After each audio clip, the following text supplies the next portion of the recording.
I'm going to move on now to introduce Mary. So Mary is a watershed ecologist at the Government of PEI. As many of you know, PEI was hard hit by the post-tropical storm Fiona, and Mary is working with watershed groups to reframe hurricane impact from an ecological perspective. Is going to discuss strategies for responding to storms in order for our watersheds to naturally recover and prepare for our ever-changing climate. So over to you, Mary. And as I say, I'll give you a 2-minute notice when you've got 2 minutes left.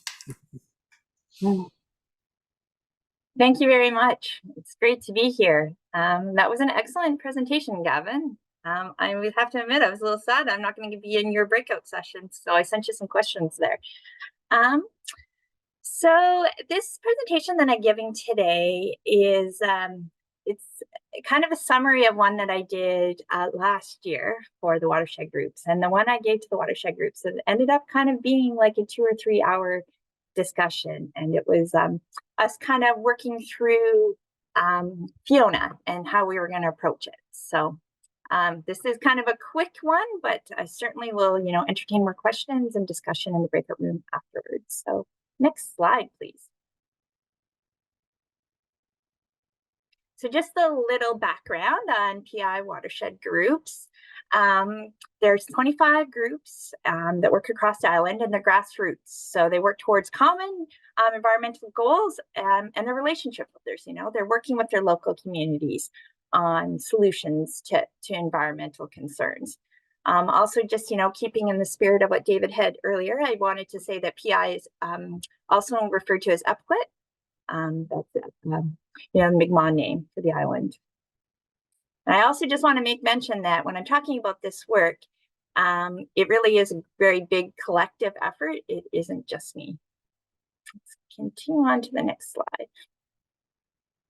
So a little bit of background on Fiona. I know quite a few people on the call today were affected and impacted by Fiona. It was quite a huge storm, and it was across the Maritimes. It wasn't just Prince Edward Island, although we seem to get impacted fairly heavily. And so that storm took place in September 2022. Hard to believe it's 2022 already, because it does just feel like yesterday in some ways. There was a lot of trees that blew down. There's kind of differing numbers, and there's maps and everything. You go online and have a look.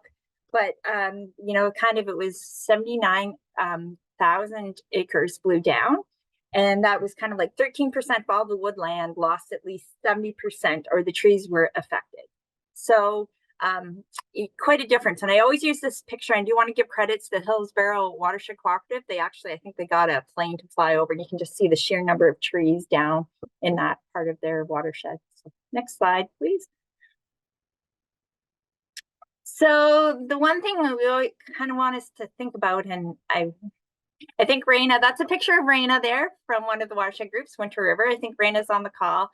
And I always like to use this photo just because it kind of gives, an indication of what of these big trees that were down. And, I've been saying to the groups, like, it's okay to feel sad or to have emotions around this event. Like there's for a lot of people, and I will make this kind of preference right now, that I'm talking about things on an ecological perspective.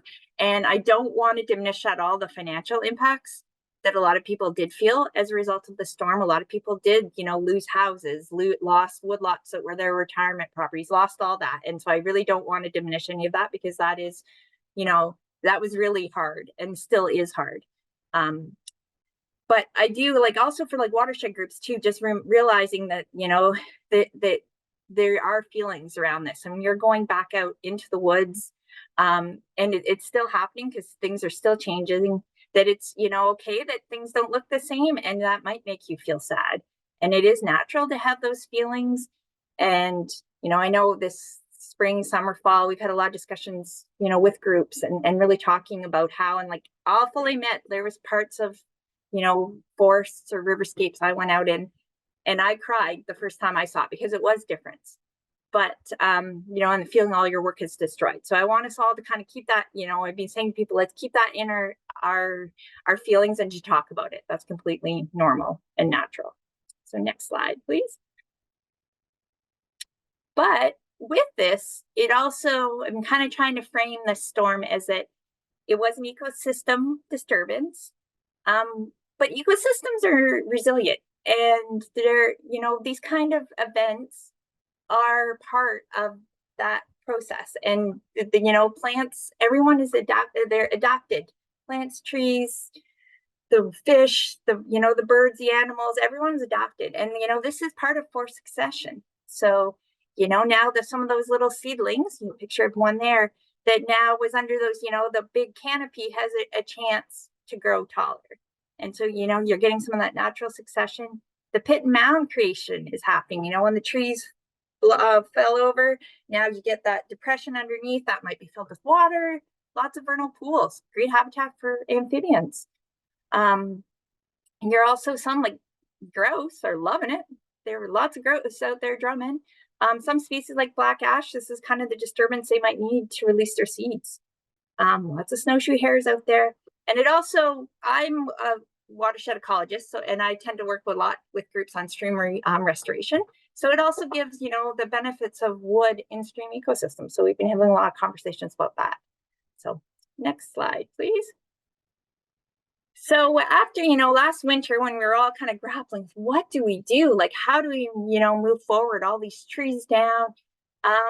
Is we had a lot of discussion in communication within the PEI conservation community.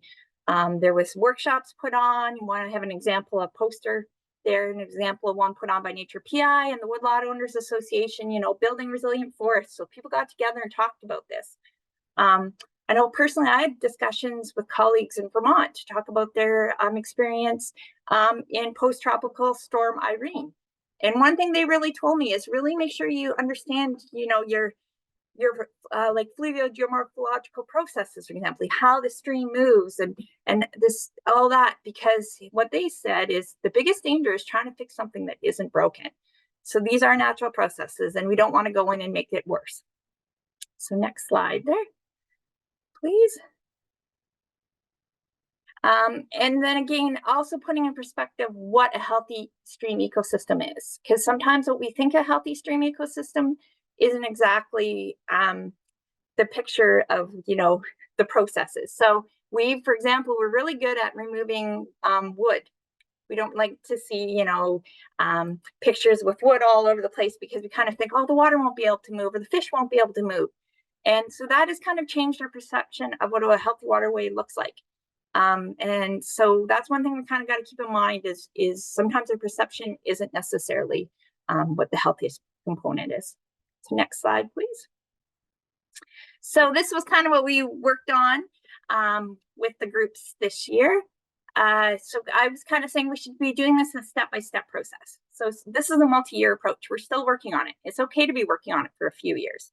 Doesn't need to be completed in one season. We got to be careful of our fluvial and ecological processes.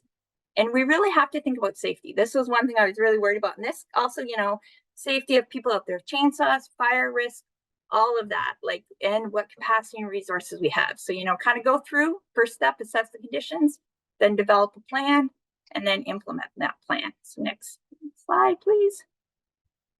So some of the assessing the conditions, kind of some pictures here of, you know, using your, you know, walking, getting out there, doing surveys, looking with drones, GIS. There is now GIS available, kind of showing our layers showing the down trees. And I'm going to move on to the next slide here because I want to make sure we get through everything. So, and then the second, once you have gone out there and assessed, prioritize your work locations. So areas that are important in your watershed, important habitats, important parts for the community. Your monitoring locations, all those are places that you might want to work first. Making sure you have the proper landowner permissions, proper, you know, talking with all your local stakeholders. And then just because the budget, resources, and capacity, you know, these are big, big work to be done. And in that regard, I should give a shout out to the PEI Watershed Alliance because that's the umbrella group for all the watershed organizations. And they were able to secure pretty significant funding from like the federal government and from the provincial government to help fund groups to complete work. So I'll go into the next slide there. And then, when you are implementing the work, the rehabilitation projects, complete in stages to let the nature or the river respond. So, there's a picture of the Morel River there. I think Hannah might be on the call. And so this, kind of an example of this was a canoe route. So, or is a canoe route. So they did want to keep it clear because people do come down in canoes, but they kind of did a hybrid approach there where they still kept a bunch of the wood in the river for, the fish cover and for the river, but the people can also get by in canoes. And they kind of keep going back and having a look and doing little tweaks, and we'll continue for the next few years. Also, like with tree planting, we didn't need to go in right away and plant a whole bunch of trees to kind of see what the seed sources are there and how the forests are responding. And one big thing I keep saying is a forest that's wind blowing is still, that's still a forest. If the trees are down, the big trees are down, there still are little trees under there. So it still is a forest. It's just different than what we might think of. And then the one thing, though, I have been saying in groups and maybe being a member of the Invasive Species Council also kind of puts this in my mind is that this is disturbed land. So we do kind of have to be mindful of invasive species and that we're not, moving things that unnecessarily. So next slide there. So resiliency. This is again is Raina back, and I was looking through my photos today, the other day and came across both these photos, and I kind of wanted to end on this slide here because I think it shows a lot of what we've been up to. I talk a lot about the ecosystems and processes and nature, but people are a big part of the ecosystem. And so that first picture of the Raina sitting on the fallen tree, I think that was, early spring last year, and things were pretty, daunting, and things looked kind of bleak.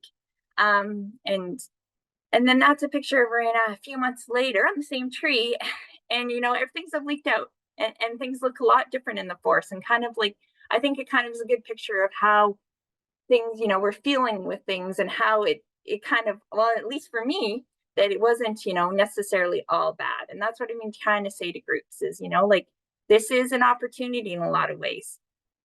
We, in some spots, there wasn't enough wood in the river, or we were worried about trying to get pools in our river, and the wood falling in is going to do that for us. So there is a lot of opportunity. And also with the forest, some we have all it's all old, old stand white spruce. We want some diversity. Well, now some of those white spruce are on the ground, and those the seedlings underneath have a chance to grow. So there is a lot of resiliency there.